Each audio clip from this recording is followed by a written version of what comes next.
Hai, di video kali ini gue akan bahas tentang rough trade sama Wolf of the Wall Street. Oke, kita bahas dulu rough trade dulu. Jadi rough trade ini film tahun 2014, based on true story, berdasarkan kisah nyata.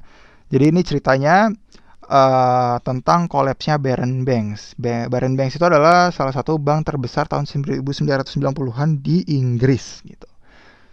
Nah, kenapa dia bisa kolaps? Jadi ceritanya gini nih.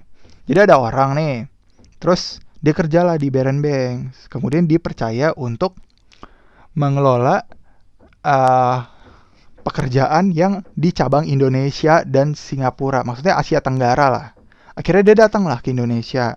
Setelah dia datang ke Indonesia, diurus lah, dikelola lah sama orang tersebut, pegawai Barron Banks ini. Kemudian ya hasilnya bagus gitu. Akhirnya dia naik jabatan, terus pindah ke cabang Singapura gitu, which is yang duitnya lebih gede gitu, dikasih kepercayaan. Nah, permasalahan muncul di sini. Jadi zaman dulu itu lo kalau sebagai broker gitu ya. Jadi bank itu zaman dulu itu kan emang sebagai broker gitu. Dia mewakili nasabah yang ingin mengambil posisi di suatu market. Entah market itu di indeks seperti Hang Seng, Nikkei, ataupun di saham, ataupun ya mostly sih biasanya di seputar forex sama indeks. Saham tuh jarang biasanya kalau bank, soalnya terlalu kecil market capnya. Oke, akhirnya di zaman dulu kan dia itu kan sebagai broker. Kalau broker itu kan zaman dulu itu biasanya pakai kertas, ngumpul rame-rame, nego, beneran kayak pasar, chaos banget. Terus soalnya nggak ada yang online, mostly offline gitu. Jadi ada yang megang telepon, ada orang lain lagi yang nunggu di marketnya itu lagi kayak pasar gitu. Terus pakai kode-kode tangan, ada kodenya yang nge-sell, nge-buy, harganya mau di berapa, kayak gitu semuanya ada. Nah, di sini ada pekerja dari Barron Banks, bukan dia awalnya. Bukan si cowok ini. Jadi ada yang melakukan kesalahan yang namanya cewek gitu. Gue lupa namanya siapa.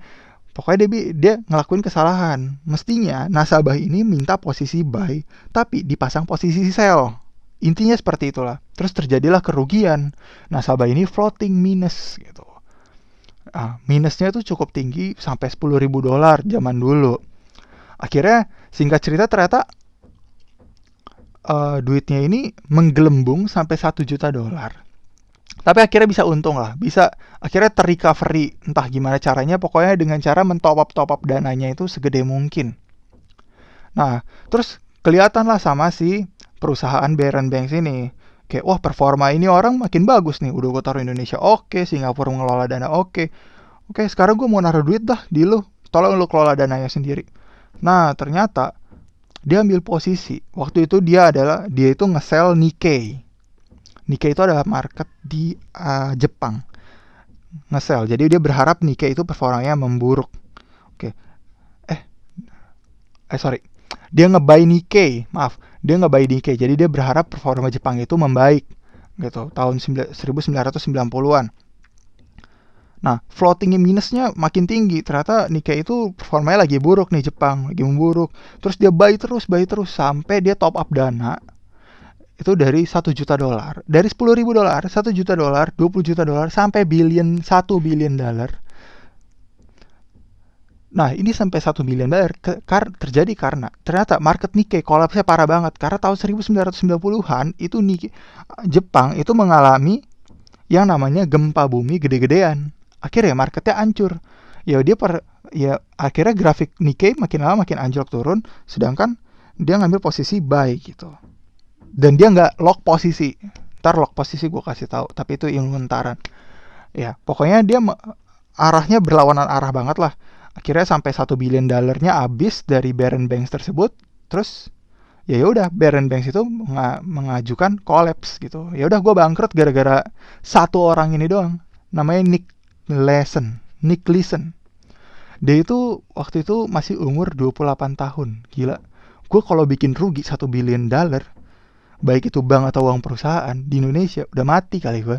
$1 billion tahun 1990-an, sekarang itu bisa kayak $10 billion men, atau bisa $5 billion.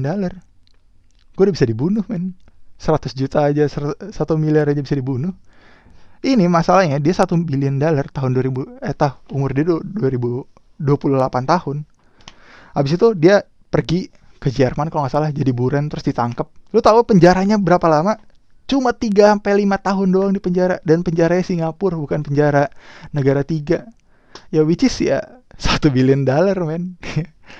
You better die sih, gue udah dibunuh. Tapi kalau dia ya cuma di penjara sampai 3 tahun doang. Habis itu dia apply pergi ke Wall Street, Amerika, New York, terus dia apply bahwa gue mau jadi konsultan manajer investasi biar nggak ada yang kejadian kayak Baron Banks gitu.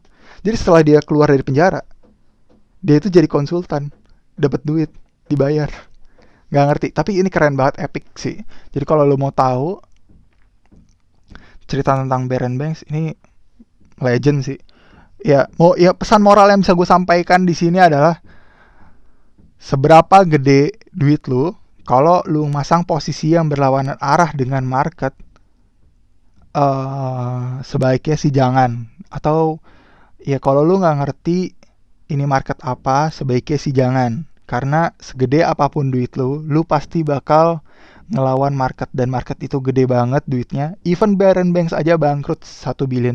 Jadi kalau lu yang punya 100 miliar, 1 triliun, dan lu mau ngelawan market, maksud gua market indeks ya, indeks. Kalau market saham Indonesia mah 1T itu kuat. Ya even Jiwasraya enggak sih.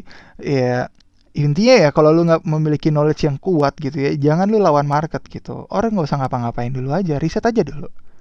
Itu sih yang mau gue sampein. Ya udah, itu aja. Jangan lupa like, comment, share, dan subscribe. Bye bye.